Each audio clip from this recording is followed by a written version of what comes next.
Hello and welcome to today's lecture.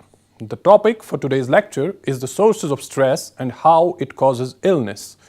The main objectives of our topic are understanding the concept of stress, gaining knowledge about various sources of stress, delineating the difference between internal and external sources of stress, learning about different categories of external stressors, differentiating between continuous and discrete stressors, learning about the effects of these stressors on our health and well-being, learning about the diversity of stressors and their health consequences, and understanding the relation between stress and illness from different perspectives. Other objectives are learning about the physiological mechanisms related to continuous exposure to stress, learning about the stress-related damages to neurological and other physiological systems of the body, and learning about the association between stress-related physiological mechanisms and different illnesses. Stress is understood as a broad and complex phenomenon characterized by environmental demands, internal physiological processes, and physical outcomes. The extensive research on stress has helped researchers to converge on the following common definition. Stress is a negative emotional experience accompanied by predictable biochemical, physiological, cognitive, and behavioral changes that are directed either towards altering the stressful event or accommodating its effects. Such an emotional experience enables a person to react to or deal with the events causing stress. Thus, if handled properly, it increases the probability of our survival. At the same time, it has the potential to jeopardize one's health and well-being. The numerous sources of stress in our environment, which might range from routine situations like being caught in a traffic jam to rare situations like experiencing the death of a loved one or the loss of one's house to a fire. The physical or psychological demands from the environment that cause stress are called stressors. Stress depends upon the situation as well as upon the individual's perception of the situation. People react to stressors in different ways. A particular situation may be stressful to one person but may not elicit the same kind of stress from everyone. For example, some students may complete their exams easily without feeling any anxiety, while others may experience the test anxiety every time they take an exam. Thus, stressors are stressful situations inside or outside of one's control. They have been distinguished as external stressors and internal stressors.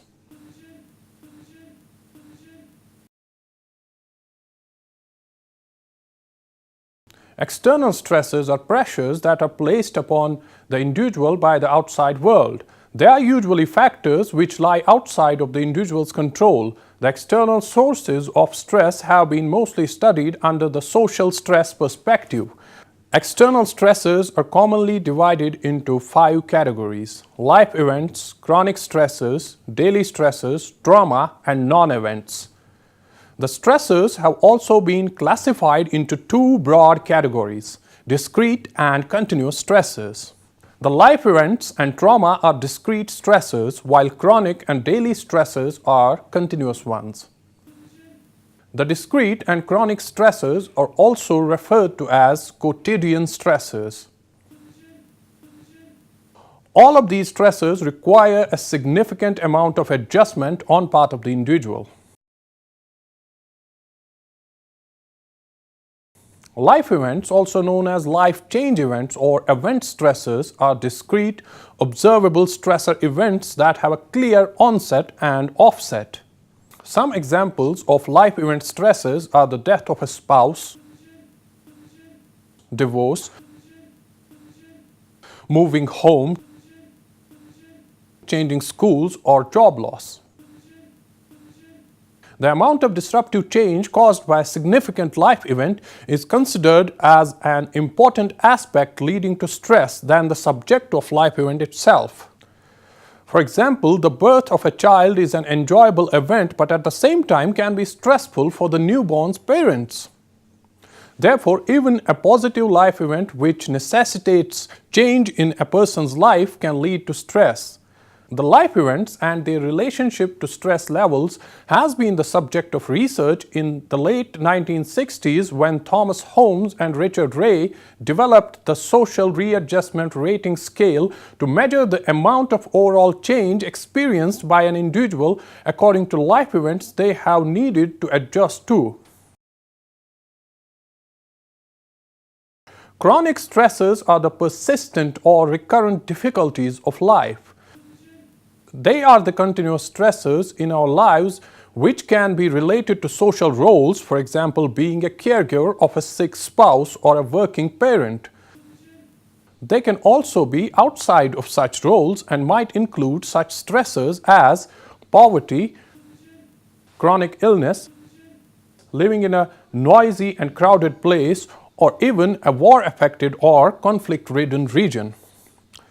The ongoing and open-ended nature of a stressor is one of the major characteristics that qualify it as a chronic stressor. It's also difficult to identify when exactly did the chronic stressor begin or when or if it will end. The lack of control over the onset, remission, and resolution of the chronic stressor makes it more debilitating than other kinds of stressors. Wheaton and Montazer provided three defining characteristics of chronic stressors that set them apart from the event stressors. The first, chronic stressors develop slowly and insidiously as continuous problems which may be related to social roles and the social environment.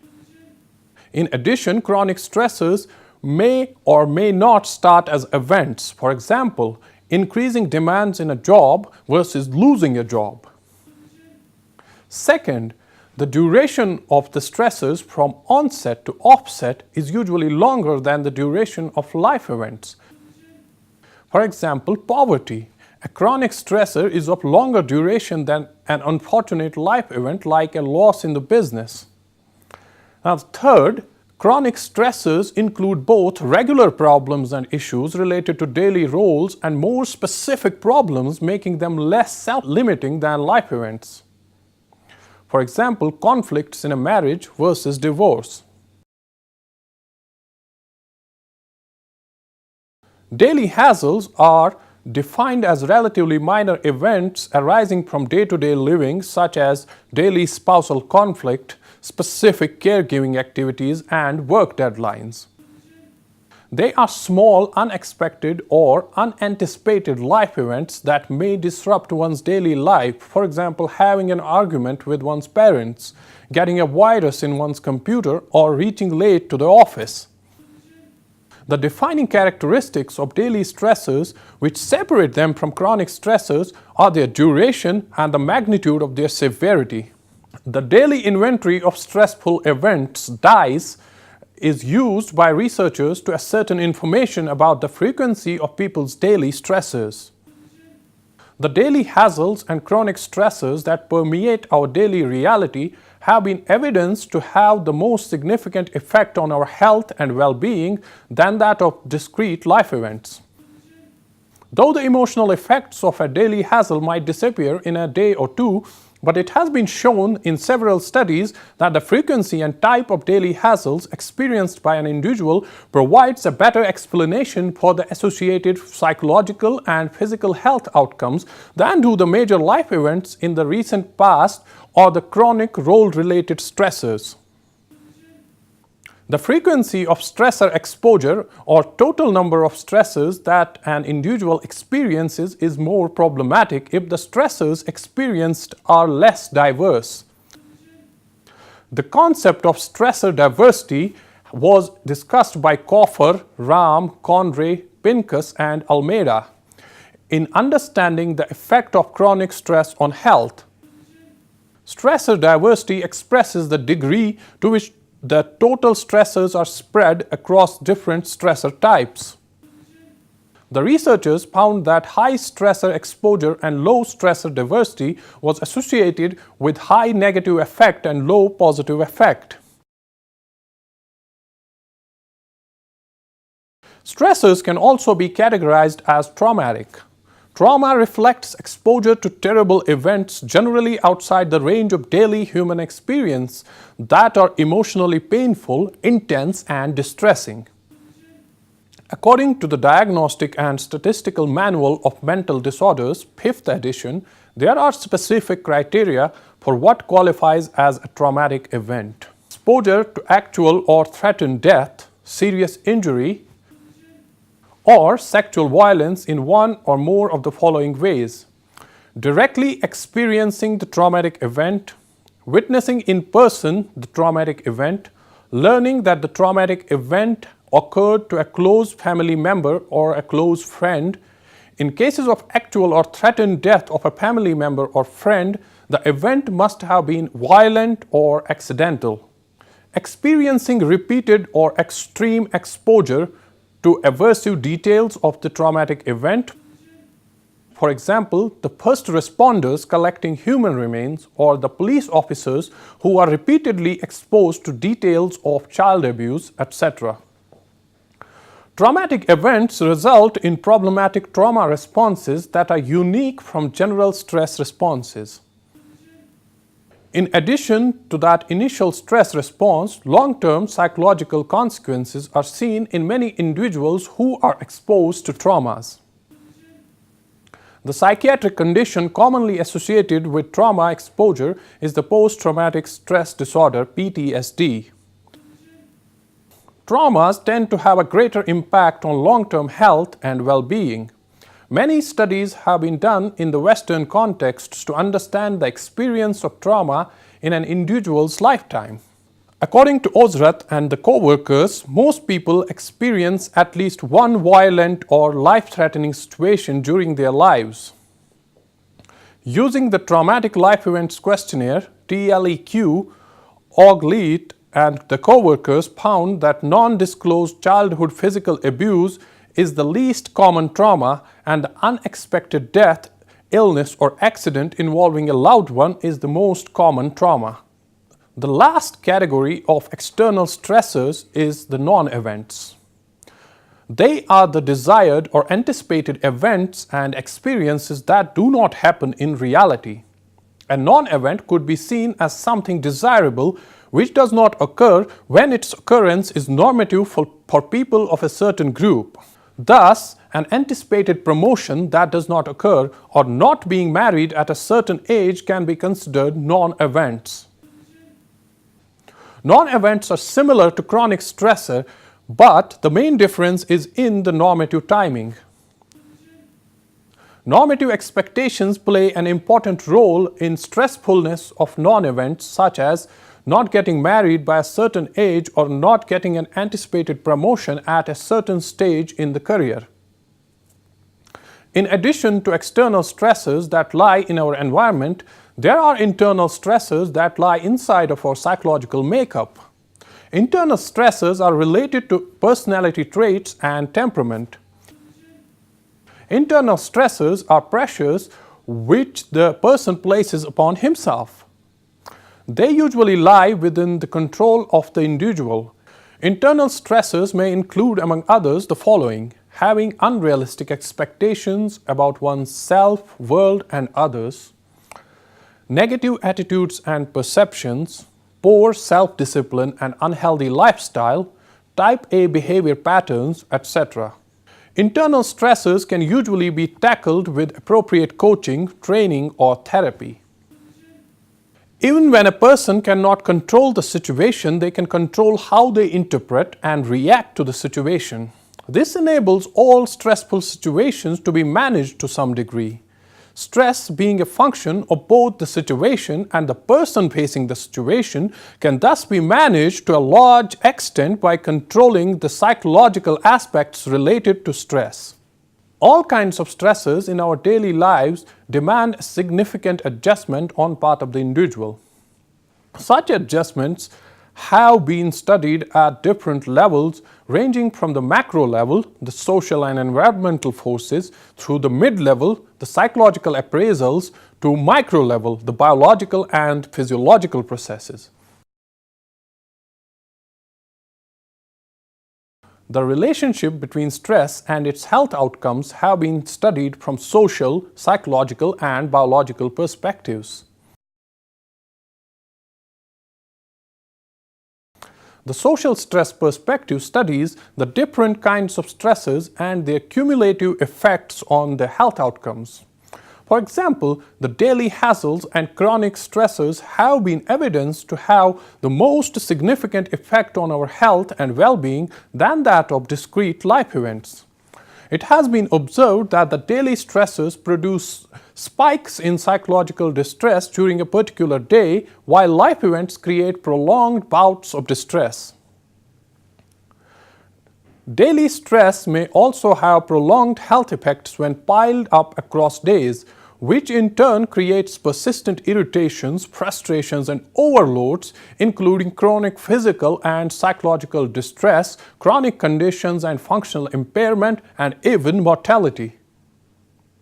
The accumulation of stressor exposure, or total number of stresses that an individual experiences, is more problematic if the stressors experienced are less diverse. It has been observed by Coffer and the co-workers in 2016 that higher levels of stressor exposure that are accompanied by lower levels of stressor diversity indicate a depletion of specific types of resources and may indicate the chronicity of the stressor.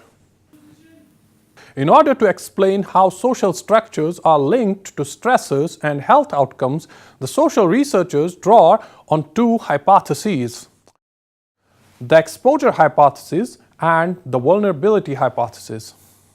Stressor exposure is the likelihood that a person will be exposed to stressors given her or his social location, such as the socioeconomic status or gender, and individual characteristics such as personality. On the other hand, vulnerability to stressors relates to the concept of reactivity, which is the likelihood that one will show physical or psychological reactions to experienced environmental demands or stressors. There is considerable evidence supporting the idea of differentiated exposure to stressors based on socio-demographic, psychosocial, and situational characteristics as an explanation of why some people are healthier than others. For example, researchers have found that the socioeconomic status, age, personality, and social support play critical roles in differentiating individuals' experiences of stress exposure. Despite being at a risk of being exposed to stressors due to one's social location, the vulnerability hypothesis states that it is the reactivity of an individual that determines his health outcome.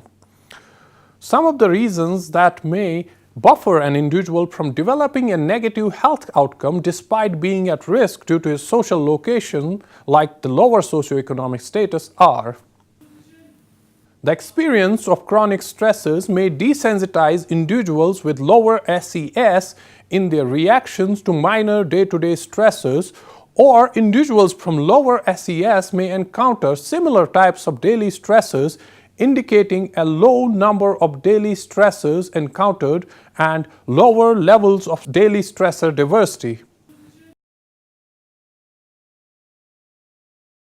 The psychological stress perspective focuses on an individual's perception and evaluation of the potential damage caused by external environmental demands and their effects on the health.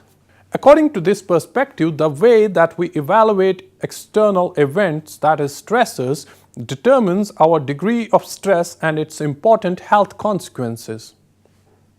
The two concepts that are fundamental to the psychological stress perspective are appraisal and coping.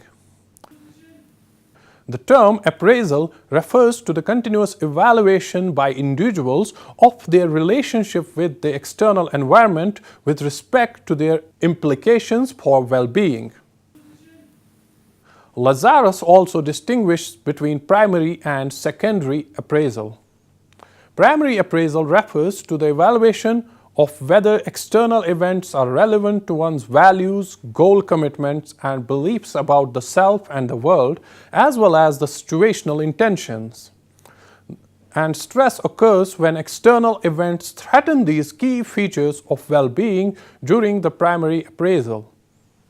Secondary appraisal reflects the evaluative processes that assess resources for dealing with or managing stress. During secondary appraisal, individuals provide judgments about who or what is responsible for a harm, threat, challenge, or benefit in order to place the blame or credit for an outcome. These stress appraisals are followed by coping, which involves specific cognitive and behavioral strategies to manage stressful experiences and their consequences. These cognitive and behavioral strategies adopted by an individual to adjust to stressful events can be either effective or maladaptive, which in turn has important implications on health and well-being of the individual.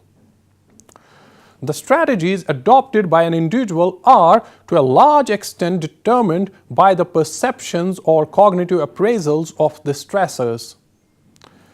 Even the major moderators of stress coping process are construed in terms of cognitive appraisals. For example, the impact of social resources also depends upon how these resources are perceived.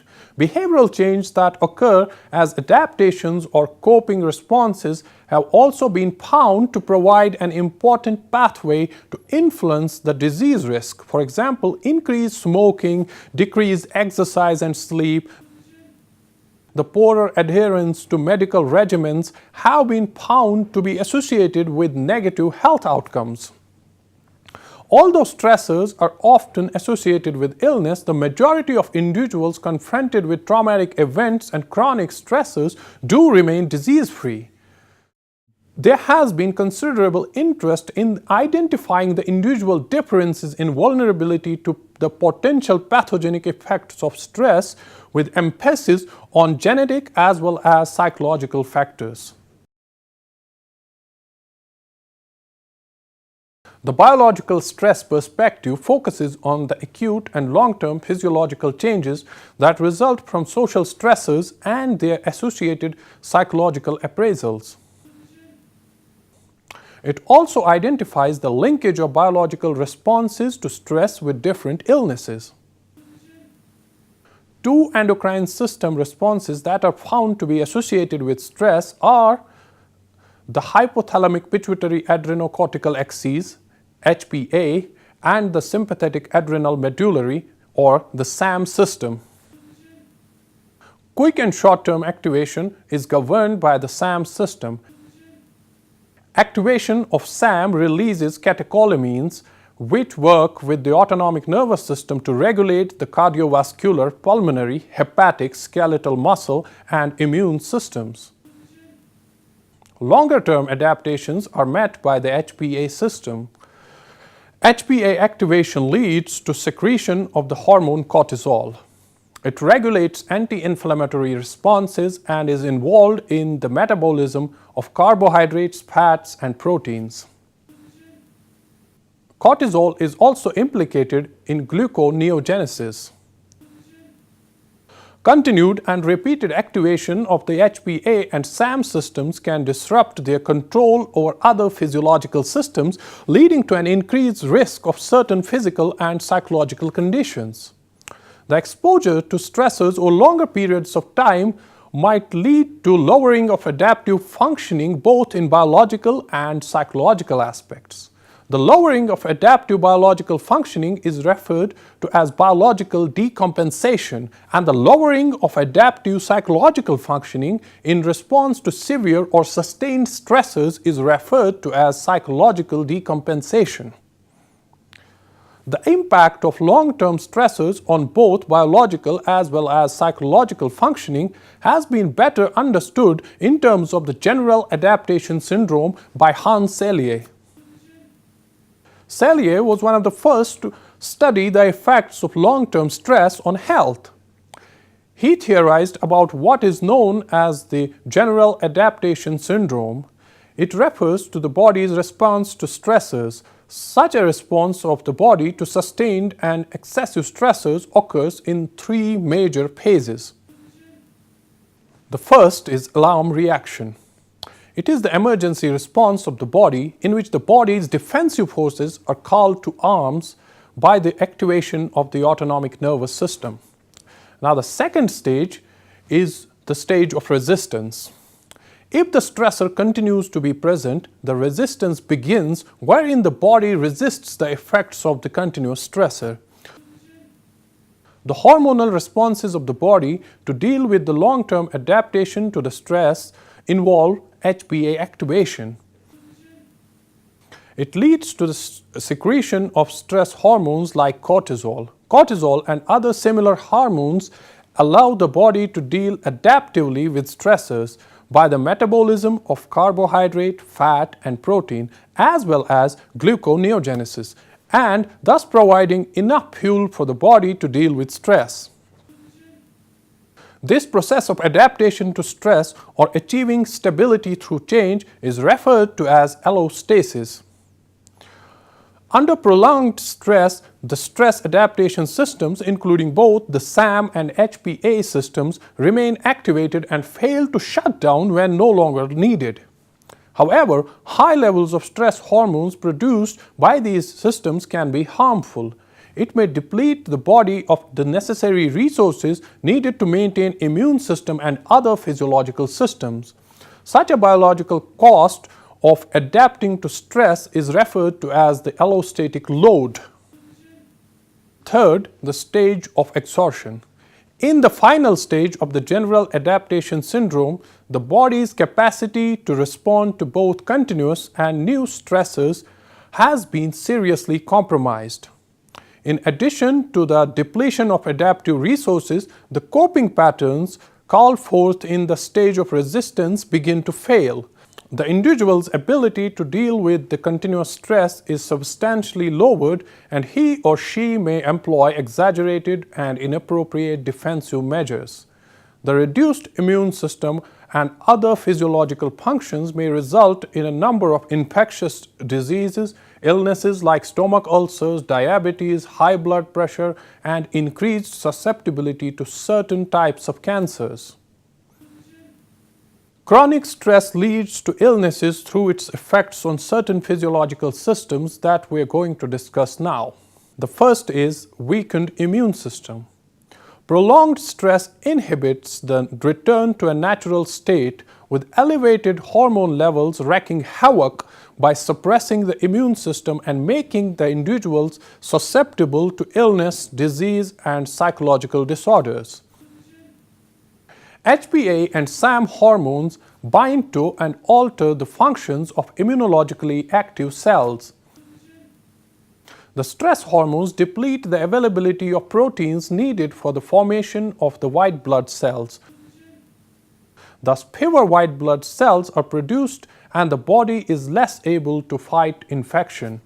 Effects of stress on the regulation of immune and inflammatory processes have the potential to influence depression, infectious diseases, autoimmune diseases, and coronary artery diseases, and at least some types of cancers, for example, the virally mediated ones. Now, the second is the damage to DNA. Chronic stress has also been shown to cause DNA damage as minor as graying hair, with pigment-producing cells being impacted, or as serious as tumor development, growth inhibition, metabolic impairments, and miscarriages. Third is increased blood pressure. The exposure to long-term stress and secretion of stress hormones results in increased heart rate and constriction of blood vessels, which leads to increased blood pressure and has been found to be associated with cardiovascular diseases, hypertension, and kidney failure. Now, the fourth is the disrupted brain function. High levels of cortisol can wear down the brain's ability to function properly. According to several studies, chronic stress impairs brain function in multiple ways.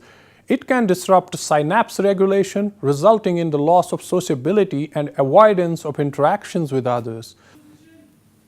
stress can kill brain cells and even reduce the size of the brain.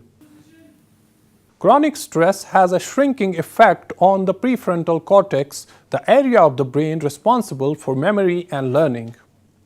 While stress can shrink the prefrontal cortex, it can increase the size of the amygdala, which can make the brain more receptive to stress. Therefore, stress is a complex process that produces short-term changes such as physiological and emotional states, as well as long-term alterations on physiological and neuroanatomical level. For example, the prolonged or repeated activation of the HPA and SAM systems interferes with other physiological systems, resulting in increased risk for physical and psychiatric disorders. Associations between psychological stress and disease have been established, particularly for depression, CVD, and HIV/AIDS. Other areas in which the evidence for the role of stress is beginning to emerge include upper respiratory tract infections, asthma, herpes, viral infections, autoimmune diseases, and even wound healing. Numerous studies have linked chronic stress to several health problems, including Parkinson's disease, depression, and pain. Stress has also been found to be associated with diminishing capacity to respond to reward, declines in cognitive function, and disruptions in attentional control of the prefrontal cortex functions. Stress also plays a role in memory process as manifested by the changes in the hippocampus. Specifically, stress levels were found to be positively associated with the hippocampal volume loss. Though stress-illness association has been better understood in the biological perspective, but this association is not always linear. The influence of social and psychological moderators has also been found in the relation of stress to various illnesses. The stress-illness association can thus be better understood by a multi-level analysis of stress and associated processes at the social, psychological, and biological levels. For example, despite being exposed to same levels of stress at the societal level, every individual might not show similar psychological and biological responses, and in turn, similar types or levels of illnesses. Thus, the association between stress and illness is a complex interplay of social, psychological, and biological factors. For example, it has been observed from the social perspective that stressor diversity might play an important role in determining the negative health outcomes. The psychological perspective identifies the importance of several behavioral and cognitive strategies in response to the outside stressors that play an important role in determining the negative health outcomes. Finally, the biological perspective understands the various physiological mechanisms that lead to different kinds of illnesses. That concludes our today's lecture. Thank you very much for watching. I hope you enjoyed it.